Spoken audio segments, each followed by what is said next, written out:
Welcome to पारुकी की दुनिया। और आज हम बात करने वाले हैं कि a mother care after delivery, एक माँ की देखभाल कैसे करनी चाहिए एक बच्चा होने के बाद।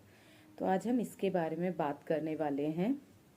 तो चलिए शुरू करते हैं। तो सबसे पहले हम बात कर लेते हैं डाइट की। एक मदर जो है वो तो उसकी डिलीवरी हुई है तो शरीर जो होता है वो अंदर से वीक होता है, और वो एक फीडिंग मदर भी होती है, बच्चे को फीड भी कराती है। तो उसके लिए उसको एनर्जी की भी ज़रूरत होती है, तो उस हिसाब से उसको डाइट लेनी चाहिए। बहुत ही हल्का खाना खाना चाहिए, हैवी कुछ भी ना खाएं। और अगर आपकी नॉर्मल डिलीवरी हुई है तो आप घी की बनी हुई चीज़ें खा सकते हैं, हैवी चीज़ें ले सकते हैं। इस टाइम पे ये ना सोचें कि आपका वजन बढ़ जाएगा, यही आप उसके बारे में ना सोचें। हम अपनी बॉडी को दोबारा से मेंटेन कर सकते हैं, लेकिन उस बेबी की केयर हमें करनी है, तो उसके लिए हमें अपने आप को पहले मजबूत बनाना होगा ताकि हम उसको भी संभाल सकें। इस टाइम पर अपने खाने का बहुत ज़्यादा ध्यान आपको रखना है। आपको मखाने भरपूर खाने हैं, एंड आप दूध भी पी सकते हैं, एंड कुछ हेल्दी चीज़ें आपको खानी है।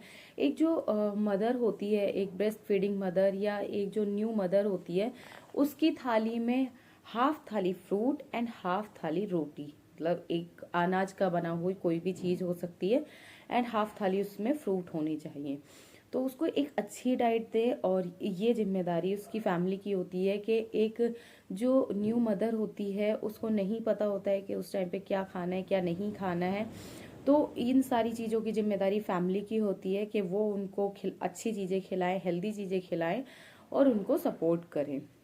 कई लेडीज़ डिप्रेशन में भी आ जाती हैं, तो फैमिली को इन सब चीज़ों का भी ध्यान रखना है कि वो किसी भी चीज़ को लेकर ज़्यादा परेशान ना हो। क्योंकि अगर आप परेशान होंगे, आप बच्चे पर ध्यान नहीं दे पाएंगे, आपका बच्चा परेशान होगा, तो ये सारी चीज़ें हमें नहीं करनी है। चलिए अब हम बात कर लेते हैं अगले पॉइंट की। जो एक चीज़ हमें बिल्कुल नहीं करनी है वो है इंटरनल सैनिटरी प्रोडक्ट। बिल्कुल भी नहीं यूज़ करने हैं इस टाइम पर, क्योंकि नॉर्मल सैनिटरी पैड यूज़ करने हैं। एंड जो हमारे पीरियड्स हैं वो 2 से 6 हफ्ते तक चल सकते हैं, तो इसमें घबराने की ज़रूरत नहीं है। अब हम बात करेंगे कि इस टाइम पर कितना रेस्ट करना चाहिए एक मदर को। जो एक नई मदर हैं उनको कम से कम 40 दिन का रेस्ट करना चाहिए, प्रॉपर रेस्ट करना चाहिए। क्योंकि इस टाइम पर अगर आप रेस्ट करेंगे तो पूरे लाइफ टाइम आपको काम करना है। कोई भी नहीं आपको बोलेगा कि आप रेस्ट कर लीजिए, आपको खुद से इस बारे में सोचना है कि अब अगर आपको अपनी बॉडी को चलाना है तो आपको रेस्ट करना होगा। तो इस बात का खास ख्याल रखें कि आपको 40 डेज तक प्रॉपर रेस्ट करना है, हेल्दी डाइट लेनी है, एंड कॉन्स्टिपेशन से बचना है। क्योंकि कॉन्स्टिपेशन से अगर आपके स्टिचेस आए हुए हैं तो आपको बहुत ज़्यादा प्रॉब्लम हो जाएगी। इसलिए आप ध्यान रखें कि ऐसी चीज़ें खाएं जिससे आपको कब्ज ना हो। अब हम बात कर लेते हैं कि हमारे टाँके जो हमें स्टिचेस आए हैं उनके बारे में। तो हमारे स्टिचेस जो कटते हैं वो 10 दिन के अंदर कट जाते हैं। अब वो आपके डॉक्टर आपको बता देंगे कि कब आपको बुलाना है आपके डिलीवरी के बाद 10 डेज में। एंड आपको जो नहाना है वो 4 to 5 डेज में, अगर आपकी हॉस्पिटल से छुट्टी हो जाती है तो उसके बाद आकर आप 4 to 5 डेज में नहा सकते हैं। एंड ध्यान रखना है कि जो आपके स्टिचेस हैं उस पर बिल्कुल भी पानी ना जाए, उसको किसी भी चीज़ से कवर करके और फिर नहाएं, और किसी की हेल्प से ही नहाएं। फर्स्ट टाइम आप जब जब भी बात लेंगे आप किसी की हेल्प ले, अकेले कोशिश ना करें। क्योंकि इस टाइम पर हमें ज़्यादा ध्यान रखना पड़ता है अपने स्टिचेस का, उस पर बिल्कुल भी पानी नहीं जाना चाहिए। एंड एक और पॉइंट है, ज़्यादा देर ना बैठें।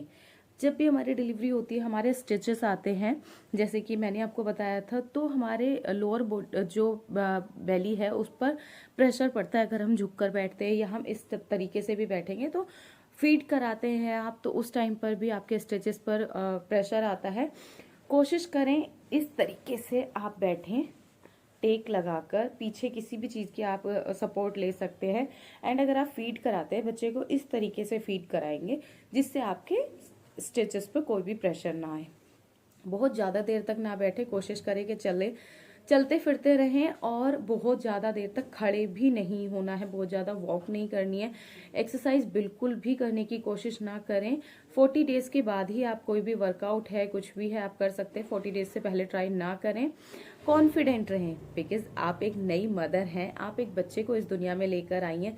सबसे खूबसूरत आप हैं। आप बिल्कुल भी इस चीज़ पर ध्यान न दें कि आपके फेस में कोई प्रॉब्लम हो गई है या आपकी बॉडी स्ट्रक्चर कैसा हो गया है, बिल्कुल भी नहीं। आप अपने आप को कॉन्फिडेंट रखें, क्योंकि आप इस बेबी को लाने वाली हैं इस दुनिया में, तो आपसे ज़्यादा खूबसूरत कोई भी नहीं है। आप सबसे सुंदर है। आपको कॉन्फिडेंस अपने ऊपर रखना है एंड अपने बच्चे को खूब सारा प्यार करना है, उसकी केयर करनी है।